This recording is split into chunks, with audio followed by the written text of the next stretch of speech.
Anyway, I'm joined now by Maret Nukke. You are a lecturer in Japanese studies here at Tallinn University. Yes. And Maret, what do you think when you see that video clip? I think that all football fans should do that. Yeah. Yeah. But they don't. And yes, and it's that's so simple. Uh-huh. Yes. But you're an expert in the culture and society in Japan.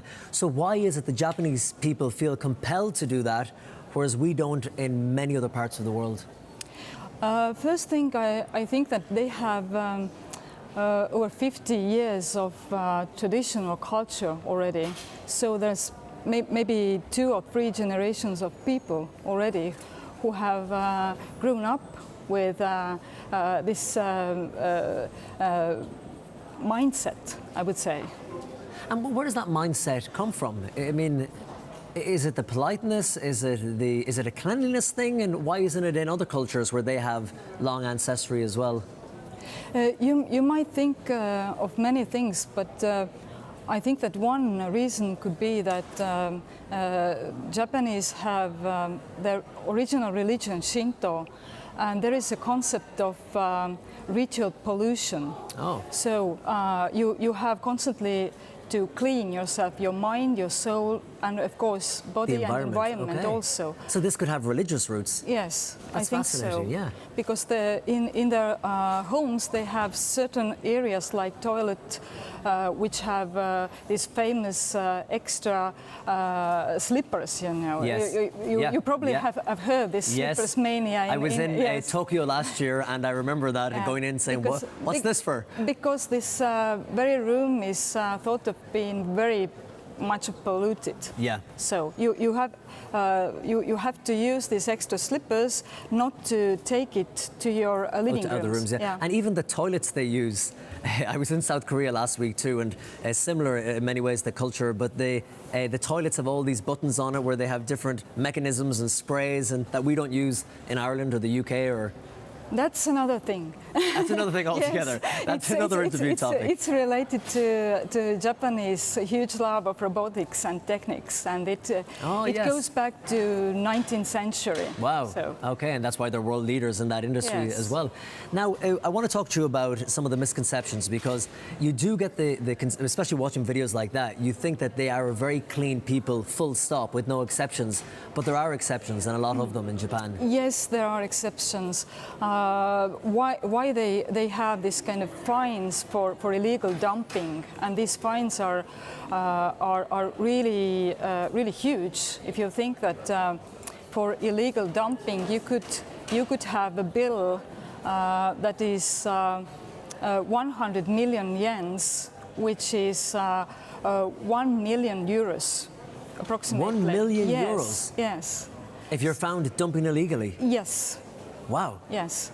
And, but that's a great deterrent, isn't it? And of illegal dumping, maybe nearly 80% are related to construction waste. Construction waste? Yes. So the people who are getting slapped with the bills for $1 million or euros, they're big companies? Yes, big companies, basically. Not individual households? And it doesn't even mean that these big companies dump their construction waste to the countryside, to the forest.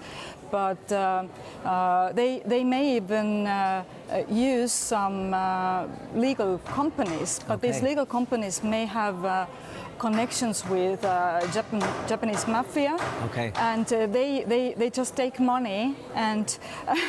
but that's good in a way, isn't it? Because it puts the onus on the people who are getting rid of the waste to make sure that the people who they are hiring to do it, that there's accountability and they know exactly where it's going. That they can't wash their hands of it and say, well, we don't know where it went. We employed someone else to do it, you know? Not our problem.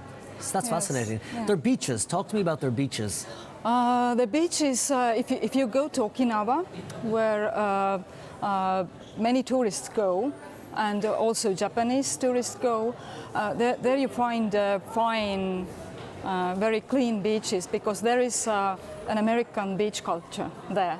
But in other, like in main island, Honshu, you find many beaches that are so polluted that with my friends, elderly friends, maybe 60 years old friends who drove me by their car there, they just wouldn't even step on the sand. Wow. It was so, there was I cannot describe it. There was Wow. pet bottles, cigarette butts. Did you get a everything. surprise when you saw that? Yes. You did? Because I had been there in Japan already, coming and going, maybe Yeah. 15 years, and I've never seen this kind of. So it was countercultural to you, yes. but it is something that is there, it's a problem. But maybe as you were saying to me before we went on air, it's something that they keep away from the tourists.